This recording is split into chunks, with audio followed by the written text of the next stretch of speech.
Hey everyone, welcome back to GIMME Growth. Today we're here with Soso Sazesh. Soso has a long background in paid acquisition, and he's one of the favorite mentors at 500 Startups, which is where I got to meet him. He has his hands full with two ventures. The first is Growth Pilots, which is a very selective distribution agency, primarily helping companies with paid acquisition. So he has an expert knowledge across many different paid channels, but today we're going to be talking about Facebook. And also runs Tempo Ventures, which is a seed investment firm that not only just invests money, but also helps the companies that they work with distribution. So thank you so much for being here. I'll let you take it away from here, and we can get started. Awesome. Thanks for having me down. Mm-hmm. So I'll just give you a kind of a quick background into who I am and I guess why I'm here talking about Facebook advertising. So as Dom mentioned, my background is in paid acquisition. I have kind of this unique background of both in performance marketing agency background combined with kind of an operational startup background. And the combination of those two things is what led me to found Growth Pilots, which is an agency focused on high growth companies. And so that's what I've been doing Growth Pilots for the past 3 years. We work with a very select group of high growth companies, and we bolt onto their marketing team, work very closely with them to help them scale out their SCM and paid social channels. So we're laser focused on that. And so we can just dive in from here, I guess. Cool. Yeah, that sounds great. Awesome. So I put together a presentation for Dom and Gimme Growth on Facebook advertising. So just again, as kind of a quick primer on myself, I'm the founder and CEO of Growth Pilots. I really have this passion for helping companies figure out their channels and ultimately helping them grow better. Over the past several years, I've worked with over 100 companies on paid acquisition. Here's some of the companies that I've helped. So again, I'm here to talk about Facebook advertising, and just to give a quick intro to what Facebook advertising is, kind of very basic level. It's really the largest and most effective of all of the social advertising platforms. So there are some other platforms out there, Twitter advertising, LinkedIn advertising, Pinterest advertising, Snapchat's kind of up and coming and very emerging. But by far and away, Facebook is the most effective and established, and it's the channel that we spend the most on internally. 80% of our paid social budgets that we manage for clients go to Facebook. So the interesting thing about Facebook is that it uses a lot of really powerful data that Facebook has collected and kind of continues to collect on its users. And this allows Facebook's targeting to really just kind of transcend that initial very basic level age, gender, where you live, what pages you liked. And it now kind of gets to this point where it can infer data and find these similarities and these data matching patterns between people and behaviors that ultimately allow, that really allows Facebook to become a lot more like search and very intent focused, if you have the right audience data to feed into it. And we're going to cover a lot of that later in the presentation. There's kind of, whenever I'm talking about paid acquisition to anyone, I always like to kind of frame the conversation around the constraints, because this is really important for setting up your strategy and just kind of how you think about paid acquisition in general. So there's really 3 main constraints when it comes to paid acquisition and for Facebook advertising particularly. So just walking through those, the first is your CPA, which is cost per acquisition, or the cost, the advertising cost to acquire a customer. So this is variable, meaning that you can impact this through optimization. And this is ultimately kind of what the basis of Facebook advertising is all about. And then there's your LTV. So this is the amount of lifetime contribution revenue you get from each customer over their lifetime. So this is usually considered fixed when you're talking about doing paid acquisition. Obviously, you can change your pricing, and in the long run, LTVs will, can be variable, but for the sake of putting together a paid acquisition strategy, we usually consider it fixed. And then finally is the market size, if you will, which is the overall reach of your target audiences. And again, this is fixed. You can obviously target a much larger audience, but if you were to kind of map out the landscape of every single person who could potentially be interested in your product, at a given time, that's that's fixed. And so these are the constraints you have to work with. And the goal then is to get your LTV to be higher than your CPA, and to do that at scale. And as you'll see, that's really challenging. And again, that's why people like me exist, and why I'm here to help you try to tackle that challenge. So the reason that it's challenging is because, again, if you kind of think about the fact that there's this finite audience, there's only so many people within a given audience who are going to be interested in whatever it is you have to offer. So what you tend to find is that early on, when you're kind of finding the lowest hanging fruit, or there's people who are very interested in whatever it is you're offering, you can get them at a relatively cheap cost. But what happens as you start trying to scale and reach more customers, it becomes harder and harder to convince people to buy whatever it is you're selling. They just might not be in the market. They might be kind of a related audience, but they're not as prime as that initial audience. And you continue to see this trend happening as you try to reach a larger and larger audience, until eventually, over time, as you can see from this curve, you're willing to kind of spend more to reach those additional audiences, but you don't get any additional volume. So you see this idea of diminishing returns take place. So this is kind of your graphical landscape to the way to think about your Facebook advertising efforts. Your goal is obviously to find the right place on this curve that allows you to hit whatever it is your goals might be. And so something interesting here is I put this LTV line just to kind of show you what the maximum amount or the break-even volume is. You can see the intersection of the LTV bar with the audience curve there. And so what's interesting is, some companies are willing to pay all the way up until that amount because they're really prioritizing growth. And so they might be willing to break even on every customer they acquire. Whereas companies that are optimizing more towards profitability, they'll be somewhere to the left of that curve, trying to figure out exactly, how much they want to make from a profit margin standpoint. So there's some additional challenges beyond just those three main constraints and kind of that graphical outlay that I just put on LTV and CPA. But, it's a lot of companies, especially early stage companies, they don't know their LTVs, or their LTVs are unproven. So if you don't know what your LTV is, it's really difficult to kind of map out what you're able to do, or determine how much you're able to spend to acquire a customer. So another challenge is that, just paid social in general, it's very new, relatively speaking, when it comes to digital advertising, and it's not that well understood in terms of optimization. Whereas if you look at a channel like SEM or Google AdWords, it's very well understood, and the dynamics there are very easy to optimize. But paid social is a little bit more nebulous, and it's evolving much faster than the traditional channels, because there's this is, again, kind of unprecedented, and there's so many new things taking place, new features, new ad units, and so there's a lot to keep up with.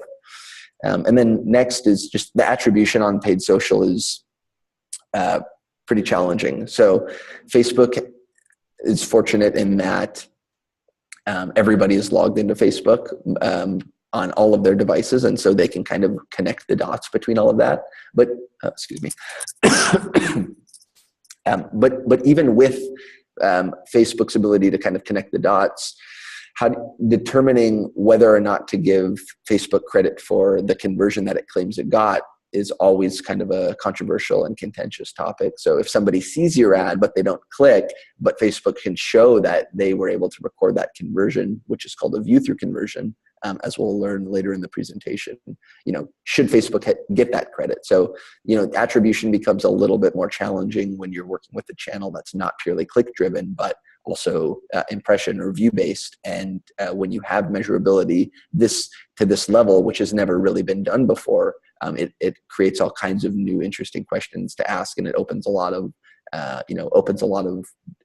different doors to think about. And then finally, there's just a lot of companies competing on paid social. You tend to see the cost per impression and cost per click consistently rising, year over year on these platforms, on Facebook. And, a lot of people are jumping in. There's a lot of eyeballs on Facebook, and the targeting is getting better. So people are willing to pay for that.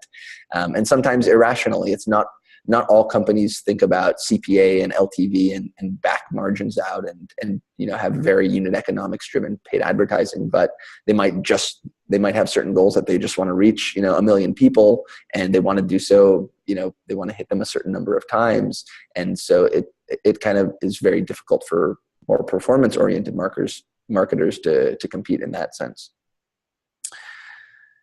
Okay, so there's kind of 5 elements of Facebook advertising that I'm going to cover today, and this will ultimately, be the foundations that will help you build a scalable Facebook advertising strategy. So the first is the Facebook Pixel, which is kind of that core trackability and the piece that helps with attribution. So we're going to talk a little bit about that. Then we're going to move on talking about all the different ad units that Facebook has to offer. And then from there, the various targeting options. And then from there, we'll talk about how to do bid optimization and some of the different ways that you can do bidding on Facebook. And then finally, creative optimization. So jumping into the Facebook Pixel, this is really kind of where everything starts. Before you're even ready to begin thinking about launching your first Facebook campaign, you need to get your tracking in order. The Facebook Pixel does a lot for you, but the way to think about it is the Pixel helps you create audiences on Facebook and track the success of your advertising on Facebook. So starting with the Pixel is extremely important, and making sure that you have the Pixel placed at all of the right places on your website. You want to place it on every single page. You want to be able to build audiences from that Pixel. And so there's, I can't really overestimate or I guess overstate the importance of having a really clear idea of what your Pixel strategy is going to be and how you're going to build that. So the way that the Pixel works ultimately is it's a piece of JavaScript that goes on your website, and this ultimately is what allows Facebook to connect the activity that's happening on your website back to your ads. And this kind of goes back to when I was talking about attribution earlier. The way that Facebook thinks about, or the Pixel handles attribution, is in kind of 2 senses. So one is a click-through conversion. So the way to think about a click-through conversion is if somebody clicks your Facebook ad and they ultimately end up reaching a page that has your conversion pixel on it, Facebook will then consider that to be a click-through based conversion. So a click took place, somebody went through your funnel, they ended up converting. Facebook saw that pixel was on the end of that page, it connected it with the ad click that you initially did, and a conversion registers. There's also view-through conversions. So this view-through conversion happens when somebody sees your ad, they don't click, but they still end up converting. And again, because Facebook can tell who has seen a given ad, they're able to kind of cache that data and store a cookie against that. And then they can see when you reach a page that has the Facebook conversion pixel on it, they can make that association. And again, that will register as a view-through conversion. So then Facebook has this idea of an attribution window. And that's kind of the period of time, or the window of time, that you want to allow Facebook to take credit for conversions that happen, whether it be click-through or view-through.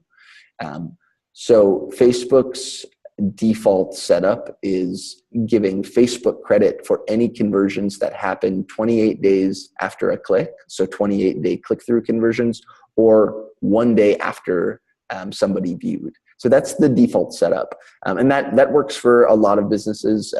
But this is one of those things you really have to question and think about. Does this work for your business? If somebody doesn't click and they convert, is that ultimately adding incremental conversion activity to your business? And there are some ways to kind of do some testing or lift testing to determine that. Facebook actually has some lift testing capabilities that you can work with their account team to perform. It requires a pretty significant spend, but there are ways to get around that. My advice here is if you're starting out, I would keep the default setup in place and really just use that 28-day post-click and 1 day post-view attribution for conversions. So next, moving on to ad units. Facebook has a ton of different ad units available based on different objectives, and there's no silver bullet here. Different ad units work for different purposes. The classic ad unit is kind of the newsfeed link post, and we're going to look at examples of all of these in the next few slides. But just kind of at high level, yeah, the newsfeed link post is the traditional ad. This is the one you probably see most often. It's just an image in the Facebook newsfeed associated with a headline and some post copy. Then there's the carousel ad unit, and this is an ad that contains multiple images that you can scroll through within the Facebook newsfeed. And then, of course, there are video ad units, which look very similar to a Facebook newsfeed ad or link post ad, but it has a video instead of a static image. And then there are the right-hand side images, which appear to the right. Very few people click on, but they are always there. And then Instagram, which we're going to chat a little bit about. Instagram ads, it's a different platform entirely from Facebook, but you actually buy Instagram inventory through the Facebook platform, so it's worth chatting about. And then there are lead ads, and lead ads are really interesting because you can actually collect information right within the Facebook ad unit itself without requiring somebody to go to your page and fill out your lead form, ultimately allowing you to reduce friction and improve the conversion rate on your leads. And then lastly is DPA, or dynamic product ads. So these are ads which basically allow you to show different products or ads to people based on the activity that the browsing activity they did on your website. So if somebody viewed one of your products, they might come to Facebook and they'll see that exact same product because they already viewed it. So let's dive into kind of what these look like. So this is the newsfeed link post ad. On the left side, you see this is what it would look like on a desktop, and then on the right-hand side on a mobile device. So it's kind of a static image. There's a post copy up top, and then a headline underneath with a smaller description, and then a call to action. The next is carousel ad. And so you can do some interesting stuff with carousel ads. You can use it to kind of tell a story or kind of walk through a variety of steps, or you can kind of pair it all together to make it one continuous image. And this is something that we did with one of the companies that we work with, where we kind of made it one continuous image, which looks pretty cool. And then here's a video ad. Again, kind of looks like the newsfeed link post, but has video. So video is interesting because Facebook is really kind of prioritized and put a lot of product focused around their video ad offering. And video is definitely, we're seeing it become a really meaningful part of the Facebook ad ecosystem, and the performance metrics behind it definitely make the case for that. And then here are the right-hand side ad units. Again, these kind of fall to the right-hand side. Not a lot of people click on these. And if you think back to what I talked about between click-through and view-through conversions, as you might imagine, these ads tend to get you tend to see a lot more view-through conversions happening on these because they are on the page. Not a lot of people click them, but they do end up seeing them still. And then here is an Instagram ad unit. So it looks kind of different than the Facebook ad or the Facebook ad units that I went over. And the interesting thing about Instagram is you don't have as much copy or call to action to play with. So it's definitely a much more conceptual platform. And what you tend to see working well on Instagram tends not to work very well on Facebook. Facebook is very much call to action driven, more almost native advertising, whereas Instagram tends to be a little bit more artsy. And so you tend to see better engagement from things that look, again, native to the platform of Instagram, which a lot of people use Instagram to express themselves. There's a lot of very artsy photos or things that are a little bit more conceptual in nature.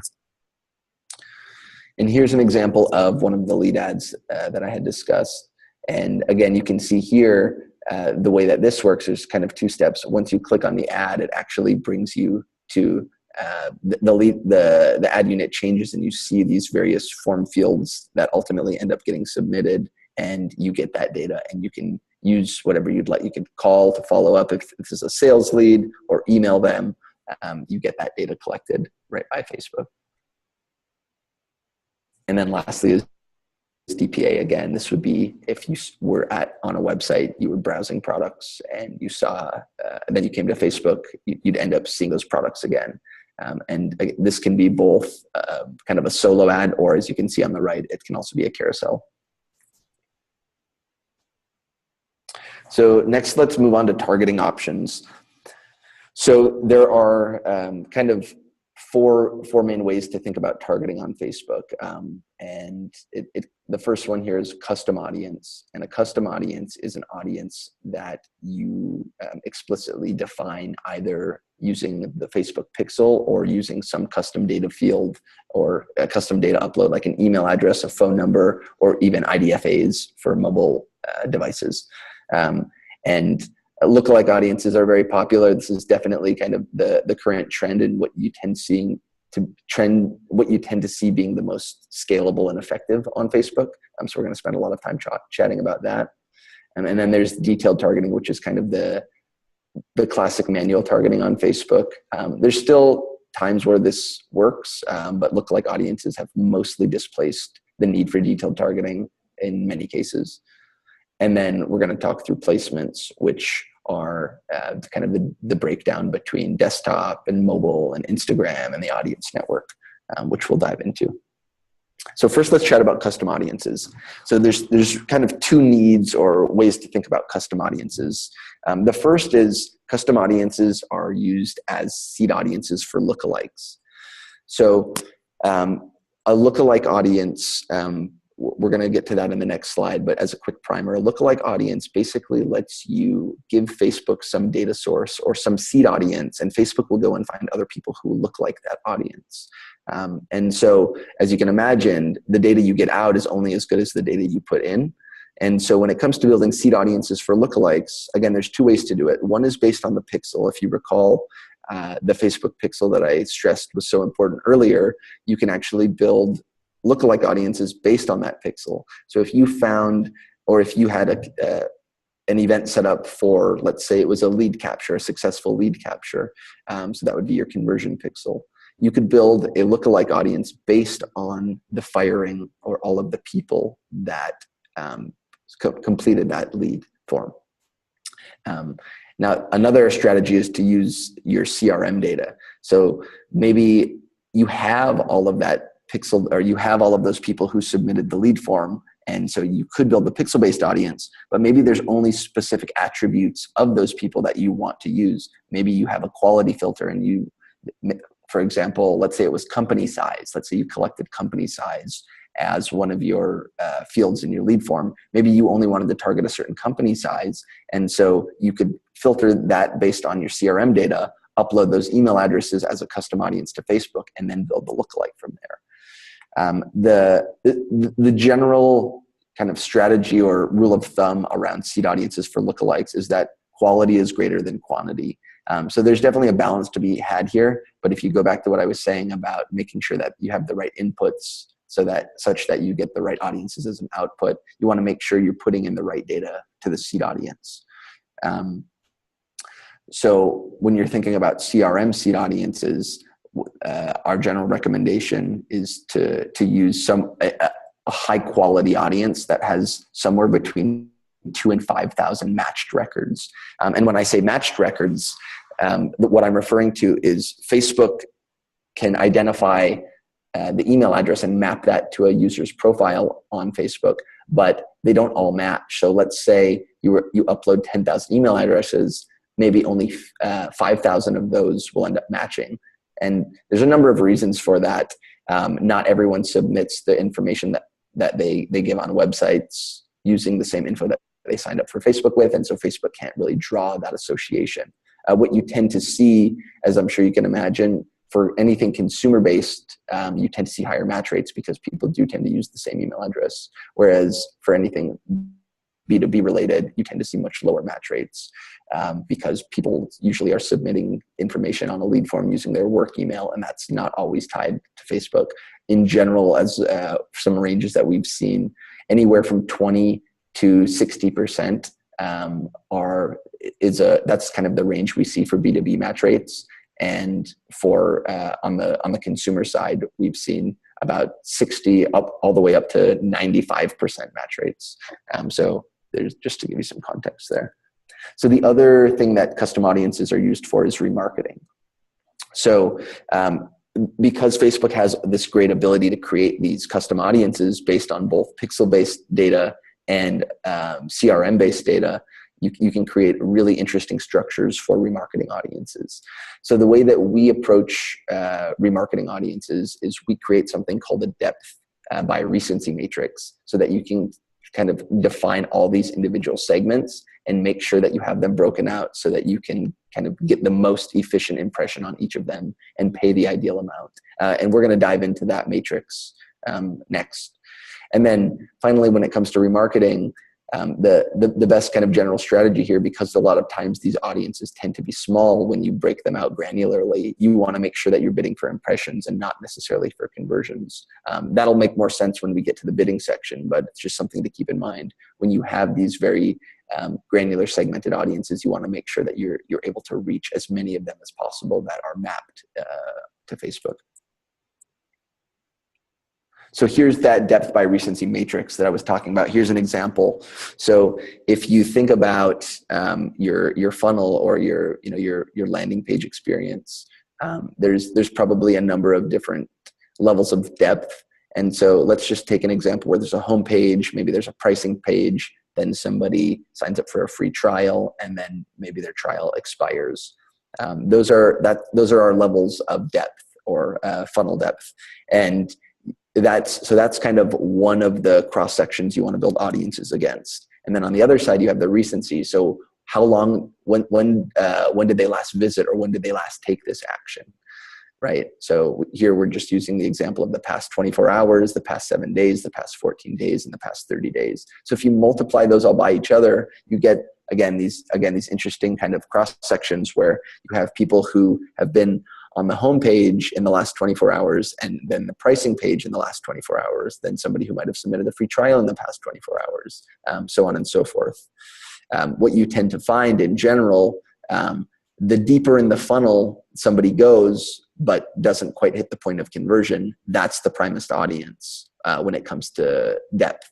And in terms of recency, the more recent, the primer the audience. So let's say free trial was our end goal here, or that was kind of our first conversion action we really cared about. People who had visited the pricing page in the past 24 hours would likely be our best performing audience. And so you want to build separate audiences for all of these and target them all separately in different ad sets, again, so you can assign a different bid and a different budget to them. And for a case like this, you might even put a different creative in there. If somebody's on the home page and then they visit the pricing page, you might have different creative that you want to show them based on the stage they are in the funnel. So next, let's chat about kind of the infamous lookalike audience. Again, this is really kind of the most effective and most talked about audience targeting tactic on Facebook. And there's good reason for that. I mean, we've tested this over and over, and we always try to push the envelope and test it against other targeting methods. We found lookalike audiences to be the most effective and most scalable targeting method available on Facebook. The majority of advertisers probably don't need to do any targeting beyond lookalike audiences. Again, there's some exceptions to that depending on the scale you're operating at and your industry, but I'd say for the vast majority, lookalike audiences pretty much canvas the board. So the way that lookalike audiences work is they are based on the country that you're targeting ultimately. So what I mean by that is, if you wanted to build a lookalike audience in the United States, you would ultimately, your resulting lookalike would be a percentage of the Facebook population in the United States. And that's regardless of what the seed audience size is that you use to populate it. So let's say that you had a seed audience size of 2,000 email addresses and you want to build a 1% lookalike audience in the United States. That audience is going to be roughly 2 million people, regardless of how, regardless of the fact that you put a 2,000 person seed audience in. Similarly, you could put a 200,000 person seed audience in and still get 2 million people. So the scale of lookalikes ranges from 1% of the Facebook population in a country all the way up to 10%. So I mentioned a US-based lookalike is going to be about 2 million people at the 1% mark. And so at the 10% mark, it's going to be about 20 million people. The strategy that we use for lookalikes that I'd highly recommend is to using very clear exclusion hierarchy. And that's just to make sure you're not competing with yourself. So you want to make sure that somebody who falls in one lookalike isn't also being targeted in another ad site because that person was in that lookalike as well. It's very common for there to be overlap between lookalikes. And so what you can actually do is exclude one lookalike from another to make sure that there's one of them that's kind of the true source or the true audience that isn't going to get diluted or compete with anything else. And then, as I mentioned previously, the biggest thing to focus on when you're building lookalike audiences is to really balance the quality of the seed audience with the size to make sure that you have enough of a signal to build a quality lookalike. So as I mentioned, don't underestimate audience overlap. It happens for the majority of lookalike audiences. Facebook's only so good at distilling down the difference between one audience and another. And so it's very likely if you input two completely separate seed audiences, there's going to be some overlap if those seed audiences came from the same business. And here's just an example of what the overlap looks like. So Facebook has an audience overlap tool right in their audience in Business Manager in Ads Manager. So you can grab this and play around with lookalikes. So next I'm going to chat about detailed targeting. So there's kind of a few different ways that Facebook allows you to do targeting beyond lookalike. So one is interest. So this is based on what people are interested in. You can almost think of this as keywords. It's really it's vaguely defined as if you typed in a given interest into Facebook's targeting. Let's say you were interested in mobile phones. Let's say that was the targeting keyword you chose. That would be targeting anyone that Facebook determined to be interested in mobile phones. And they might have expressly said that to Facebook. Maybe they like a page around mobile phones, or Facebook has inferred this data. So it's not 100% clear what goes into that, but you can assume based on the amount of data that Facebook has, again, there's kind of that inferred piece. Similarly, there's behaviors. So these are behaviors that people might be taking around what they do. They might be shoppers, or they might be, let's see, they might be, they might be travelers. So Facebook has these certain behaviors that they can correspond to what people's behaviors are. Again, that Facebook can infer about people. And then there's demographics again. So there's obviously age and gender. Facebook also knows things like around household income and composition of family, et cetera. And so you can leverage some of that data as well. And then finally, there's categories. So categories is kind of an interesting topic. So one is there's some native Facebook categories. And these are, again, kind of similar. So like a Facebook category might be small business owners, for example. Facebook has a small business owners category.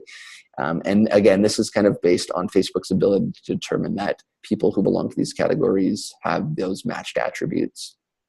Then there are third-party partner categories. So there are partners like Axiom, Datalogix, and TransUnion that basically allow you to tap into some audience data that they have, that they've been able to cross-reference with Facebook's profile data, and again, make some inferences there. There's a lot of really interesting data there kind of available out of the gate, but you can also get whitelisted kind of depending on your relationship with Facebook and your level of spend for some additional partner categories.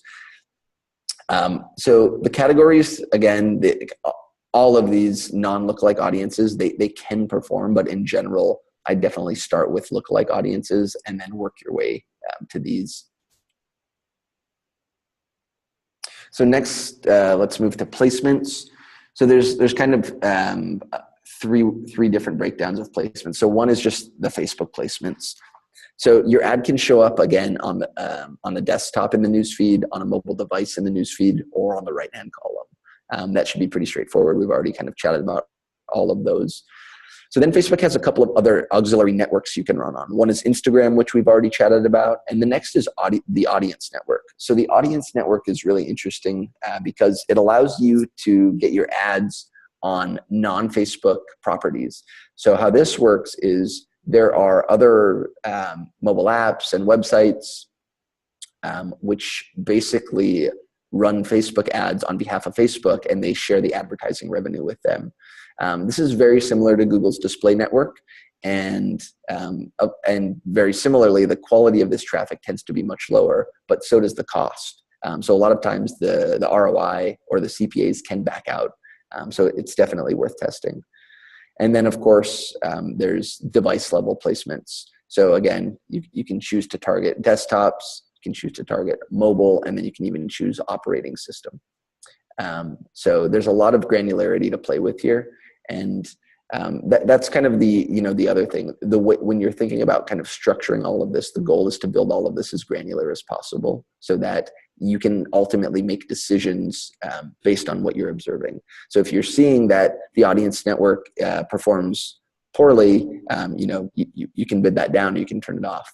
And similarly with desktop and mobile, sometimes mobile performs better than desktop, and sometimes vice versa. You want to be able to control that. So moving on the topic of optimization, next is bidding. So there's a few different ways to do bidding on Facebook. So you can either bid for impressions or you can bid for clicks. The most effective bidding method is definitely optimized CPM. The way optimized CPM works is it allows you to optimize your bidding towards a certain conversion metric. So you can select the conversion event you want to optimize towards within your account. Let's call it a successful lead submission. And you can tell Facebook how much that action is worth to you. So if you're willing to pay a $50 cost per acquisition for that lead, you can put $50 as the bid, and Facebook will try to do a lot of the optimization for you. Now, that being said, it's not a substitute for good bid optimization. In our experience, just leaving it and setting it that is not the most ideal. We optimize bids very frequently, even using optimized CPM to make sure that your ultimate CPA or actual CPA backs out to where your target is. You can also buy on a straight CPM if you just purely want to buy on the basis of impressions, kind of your traditional display bidding method. And then you can also bid for daily unique reach. So if there's a certain amount of people that you want to reach from your audience in a given day, you can bid towards that as well. And then lastly, traditional cost per click. So one thing to note about optimized CPM, or OCPM as it's called, is you need enough conversion data for Facebook's algorithm to work, to have optimized OCPM be effective.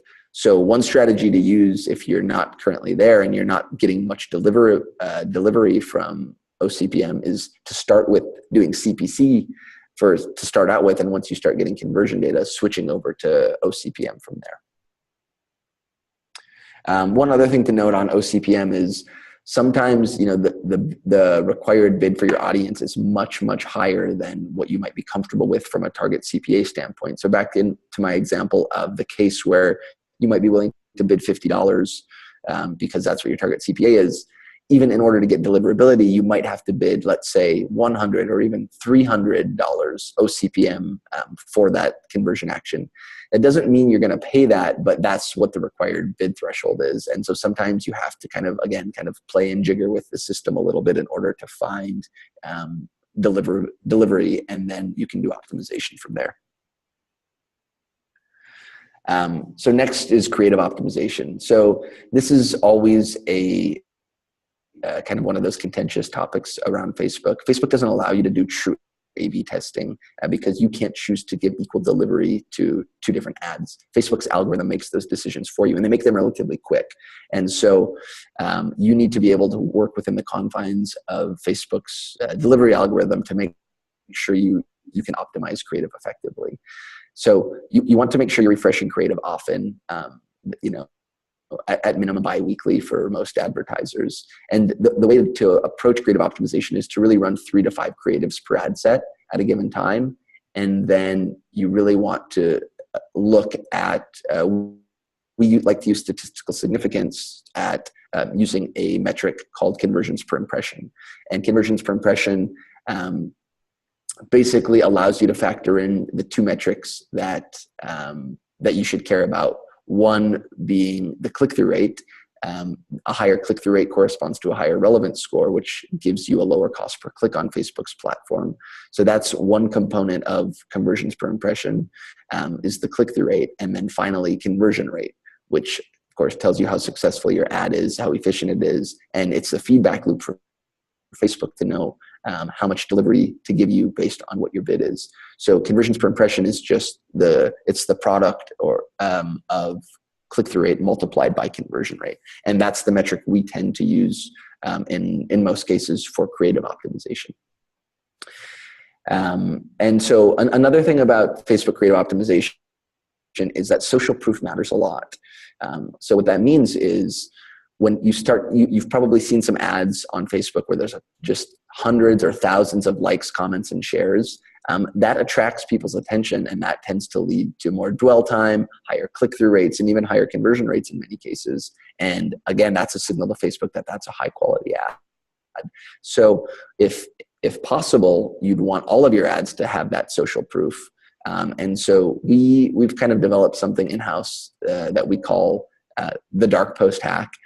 And this basically allows you to centralize all of the social proof across all of your ad sets into the same ad.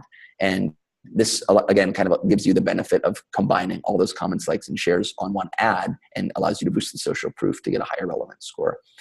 There's a detailed blog post on our blog, which Dom can probably send out after this, and it'll give you a really comprehensive guide into how to approach that to make sure that you are maximizing social proof and getting better engagement.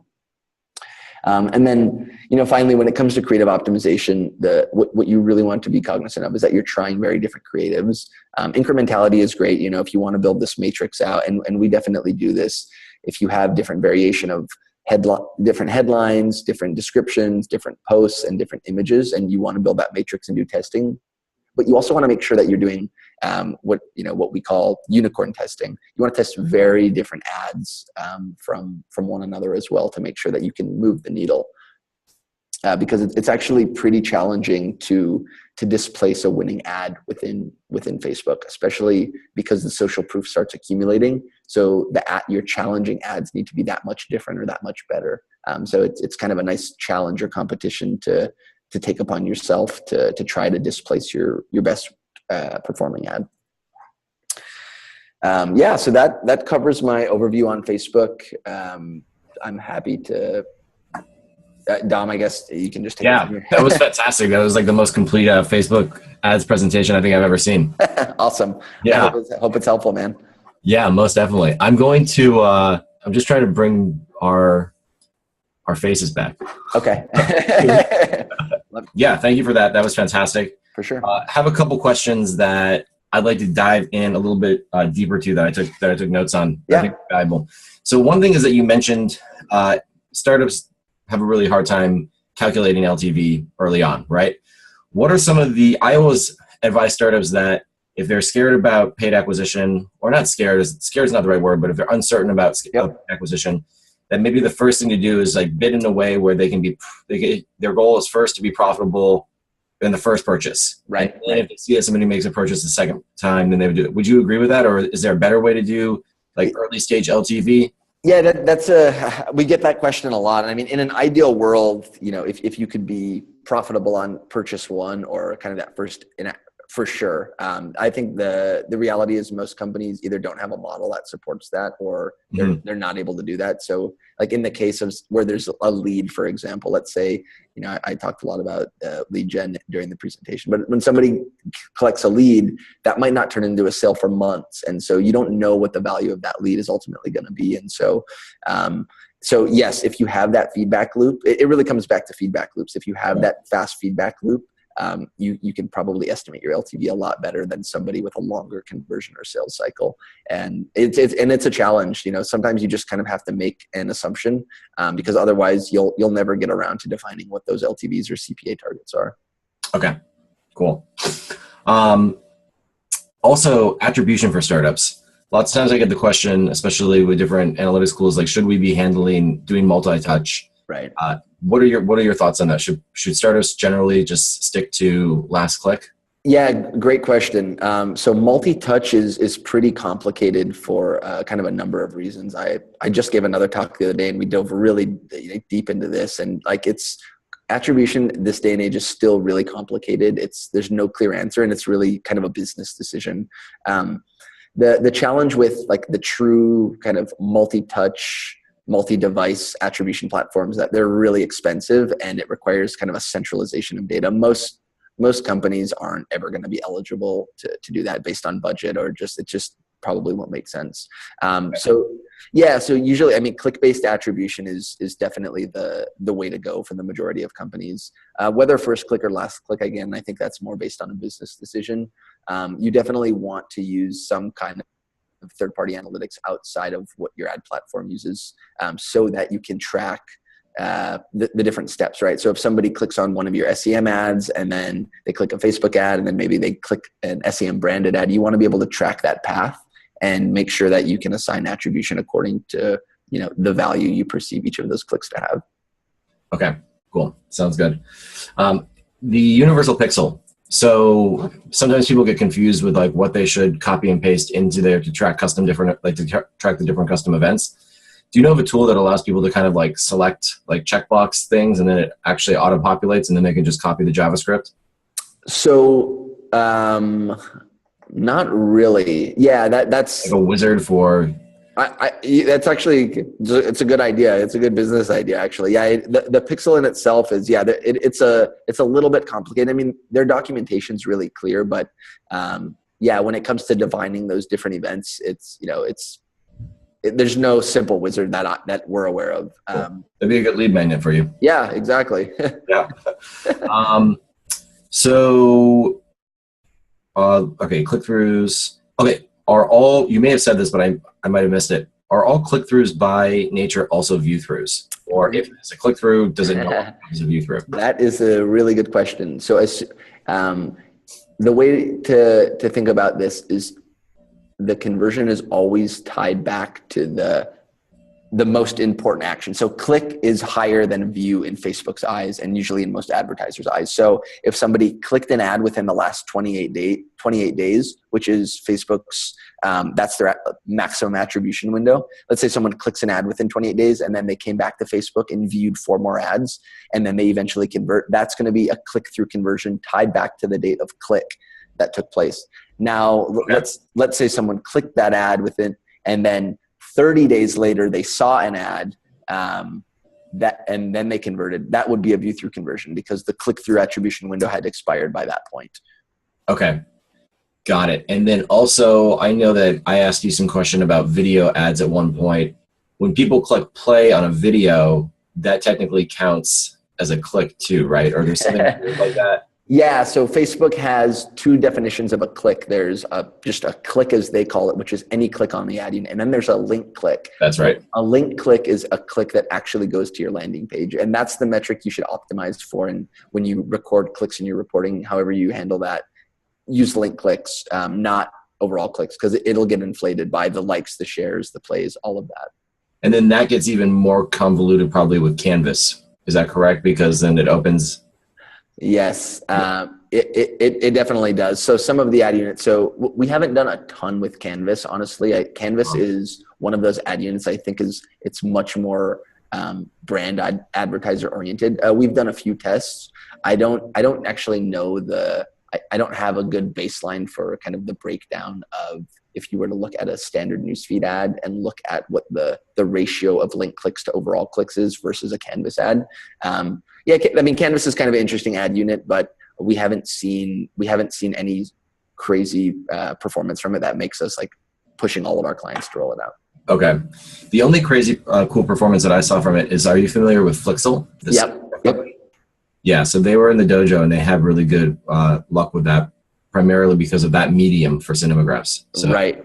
Yeah, I see their ad all the time. It's really, I mean, their ad units are really cool. And this is something a lot of clients are asking, cinemagraphs. And, you know, if that, again, my opinion on this stuff is until we see that it absolutely crushes, not just click-through rate, but it follows through to the end of the funnel. My concern with any of those ad units, it's like, you know, ads that show, you know, let's say women that aren't wearing very many clothes, the click-through rate's impressively high naturally because people are very curious, but what's the quality of that traffic? So that's kind of how we think about some of the other ad units that tend to be a little flashier and not necessarily end of the funnel driven. And Facebook supposedly accounts for that, the relevancy score, right? Yes. So that will drive, like, how is relevancy score calculated essentially? I mean, I know that's a black box, but. Yeah. Well, so relevancy score is a function of how relevant Facebook thinks your ad is for the audience. So you could actually trick Facebook from a relevancy score standpoint. Well, again, I don't have hard data around like exactly what goes into relevancy score. But what they kind of describe on their website is it's how relevant an ad might be. And so the things that go into that are obviously click-through rate, right? If you have an audience that's clicking through to an ad at a higher rate, that's in theory good for everybody. It's good for Facebook because better user experience, right? It's in theory better for the advertiser. And we also have found that social proof, the comments, likes, and shares, those ads tend to have higher relevancy scores as well. But yeah, it is fairly black box. We're always kind of trying to figure out the science behind this stuff and exactly what goes into relevance score. But yeah. Cool. Okay. Yeah, I'm definitely going to find that the dark post blog post as well. Thank you. Oh, for sure. Also, what about the posts? For example, like sometimes I see people who are doing like the change your career, and they have like a whole story right inside one of their posts. That's just a promoted post, essentially? I'm not sure I know exactly what you're talking about. Like Neil Patel does this a lot too, where he's like, do you feel the same way that I feel? Do you want to get into marketing? And like, there's like a whole long story. Got it. Yeah. I mean, that's really just a newsfeed ad with a lot more copy, and those are meant to look more genuine, right? That's a little bit more conversational. Okay. But it's the same ad unit. Cool. Yeah. I see that those get a lot of comments. Yeah, they definitely do. So any recommended best resources for going deep into Power Editor and learning that? Because I know that can be really complicated for people, especially when you start using the spreadsheet to upload. Right. Yeah. You know, I think John Loomer's blog, he does a lot with like the technicality, like a lot of that kind of stuff. Our blog is more focused on infrequent content where we do kind of more strategic stuff. But that's, I think, the best blog where I've seen like diving into like the technicalities of what covers kind of the whole spectrum. Outside of that, I don't have a good, I mean, Facebook's resources are pretty good. Yeah. Yeah. John Loomer's stuff is amazing. Yeah. I'll put some of that in the exercise. So one of the things that's going to come out of this is an exercise or a takeaway. Cool. That company's going to work with. Also, what are your thoughts on using tools as a startup like Espresso or things that kind of simplify the process? Yeah. So, I'm a little conflicted with these. So in general, we're not huge fans of tools, like off-the-shelf tools internally. That being said, like Espresso is, I think it's a very cost-effective tool and allows you to it really gives you insight that most advertisers probably aren't looking at in their ad accounts. Yep. The overkill tools, like, the much larger tools like the Nanigans and the Kenshus of the world, those, in my opinion, are a little bit overkill. And our optimization workflow, we have like very different philosophies in terms of the way we build and optimize. And so again, that's why off the shelf doesn't really work for us. Yeah. I know you mentioned this in each one of the slides, but just in summary, what is the minimum audience that you need for a custom audience? And then what is the minimum audience that you need to build a lookalike audience? Yeah, so the minimum custom audience size is 100 matched records. That's the minimum requirement for Facebook to deliver to the audience. Okay. That being said, you definitely need realistically, in order to get deliverability, you're gonna want a larger audience.